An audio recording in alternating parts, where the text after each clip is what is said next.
Esta es una pregunta existencial que muchas personas tienen día a día en la cabeza, sobre todo si eres un amante de los videojuegos. A todos nos ha pasado de jugar un videojuego y sentir que en el tráiler de presentación era mucho más bonito gráficamente, y esto incluso podría afectarte a tu jugabilidad o no, dependiendo si compraste el juego con ese propósito o no. Entonces, ¿por qué existe el downgrade? ¿Quieres saber más? Empecemos. El downgrade se ha normalizado bastante en este tiempo, tanto que no llega a afectar al éxito de un videojuego, más si ese juego es bueno en cuanto a todo lo demás, ya sea en historia, mecánicas y la forma de jugar. Su existencia actual es debido a que nosotros no nos quejamos, ya que si el juego es bueno, hacemos oídos sordos y aquí no ha pasado nada. Es posible que se haga eco los primeros días, pero luego eso se queda en el olvido, y bueno, como ya he dicho, eso puede ser bueno y malo. Bueno porque si el juego es bueno, al final no te tiene que importar ese bajón de gráficos y disfrutar del videojuego es lo primero que tienes en la cabeza. Y malo porque de la primera manera animas a que continúen con el downgrade y que por lo tanto sea el día a día de los videojuegos. Pero no de un videojuego cualquiera. Casi nunca vas a ver un juego indie con un downgrade. Esto es básicamente porque las empresas indies suelen mostrar el juego real, o sea un gameplay hasta donde han desarrollado con el mismo motor que han desarrollado el juego y en la misma plataforma en la cual van a lanzar el juego. Y digo esto porque cuando eres una empresa grande te puedes permitir tener campañas de marketing que rompan todas las condiciones de la moral, con tal de mostrarte un juego impactante a plena vista. Lo mismo le sucedió a Hello Games, una empresa indie que nos enseñó No Man's Sky como un juego ambicioso, pero solo eso, algo que captó a muchos usuarios que deseaban un videojuego de este género. Tal fue el hype, sin haberse mostrado imágenes del videojuego, que Sony se puso de por medio de esta compañía y le dio una campaña de marketing brutal, mostrando escenas cinemáticas que te dejaban boquiabierto, dándote a entender que era un gameplay real para que a la hora de la verdad, cuando se lanzó el videojuego con una fecha muy apretada que seguramente tuvieron los de Hello Games al tener una empresa grande presionándolas, pues no fue lo que esperábamos. No era nada parecido a los trailers y eso hundió al videojuego. Y aunque ahora haya mejorado y sea más que aceptable, no se borrará el nombre del juego con la crítica que tuvo en su día. Eso es lo que hace el downgrade gráfico junto a un downgrade del juego en sí. Pero aunque sea mal visto en este punto, existe el downgrade normalizado y el downgrade, por así decirlo, de alguna manera sin querer, es decir, por alguna causa que interfiere con el juego, ya sea tiempo o algún cambio repentino, el juego baja la calidad gráfica para intentar ofrecer un mejor juego. Pero esta excusa repetida numerosas veces por la misma empresa se convierte también en un downgrade normalizado. Casos de downgrade sin querer son los que si salen bien nos podemos apiadar de ellos o se lo perdonamos porque solo ocurren una vez. Podemos poner a Watch Dogs, que en su día tuvo un downgrade grande con respecto al resultado final, pero que luego se descubrió que el juego tenía escondido códigos que mejoraban los gráficos del mismo. Ahí da a pensar que no se pudieron aplicar estos códigos porque el juego tenía una fecha límite y no dio el tiempo suficiente para optimizarlo. Otro ejemplo está en The Witcher 3, juego que al principio tenía una gran calidad gráfica según se mostraba en el PC, pero luego al tener que sacar el juego en multiplataformas, tuvieron que hacer un downgrade al aspecto que tenía en PC para que se adaptase al de las consolas. Y claro, el aspecto que tenía en PC fue el primer teaser de The Witcher 3, algo que dio mucho de qué hablar en su día, pero que aún así fue uno de los mejores juegos de la época.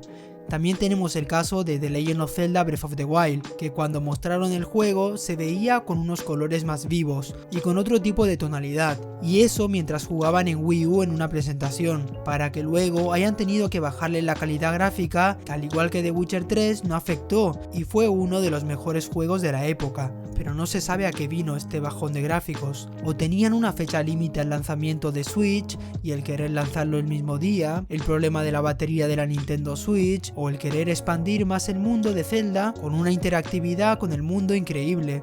Cosa que hay que entender que no se puede pedir interactividad y gráficos de manera extrema, porque requieren demasiados recursos juntos, que en tal consola puede ser que le falte tanto en la CPU como en la GPU.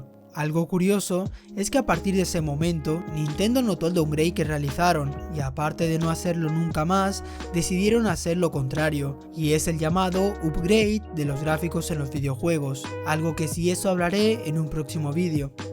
Siguiendo el tema principal, estos han sido los downgrades sin querer, downgrades hechos por compañías como Nintendo y CD Projekt, que seguramente no vuelvan a cometer, pero como dije, también está el downgrade normalizado, ese que ya estás tan acostumbrado que no te sorprende.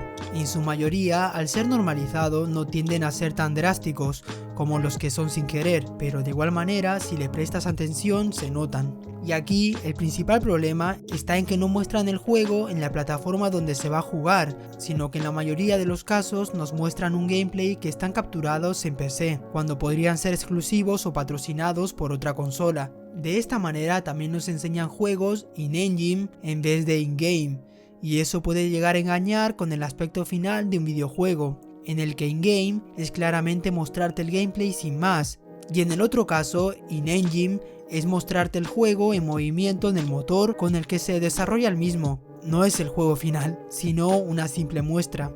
En diversos casos no te dan a entender cuál de los dos ves en pantalla y no logras saber el resultado final del juego.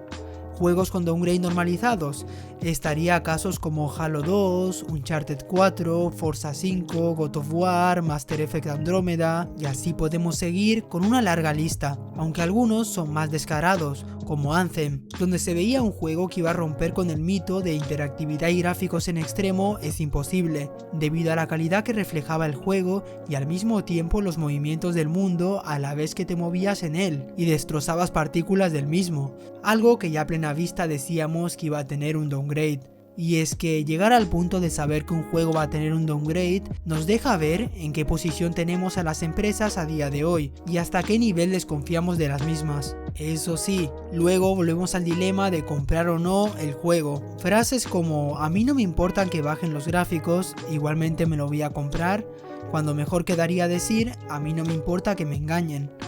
Porque al final es así, y esto hasta que no se pare de alguna forma, ya sea con un boicot u otro método, va a seguir así nos guste o no. Por otro lado, a pesar de los downgrades, cuando un juego es bueno, y te olvidas de ese fallo, te centras más en disfrutar del videojuego en sí. Por eso, aunque estos tres juegos tuvieron sus downgrades en mayor o menor medida, salieron GOTY en su año, como son The Witcher 3 en 2015, Zelda Breath of the Wild en 2017 y God of War en 2018, lo que nos da a entender que lo importante es lo que nos transmite a nivel de jugabilidad y con eso nos podemos quedar al fin y al cabo, con lo bueno y con lo malo, con la normalización y por qué existe a día de hoy el downgrade y con el que no importa la bajada de gráficos si lo demás es un 10 de juego. ¿Tú qué opinas del downgrade de los videojuegos? Déjamelo saber en los comentarios. Y bueno, yo me voy y no te olvides, sé Tokbi.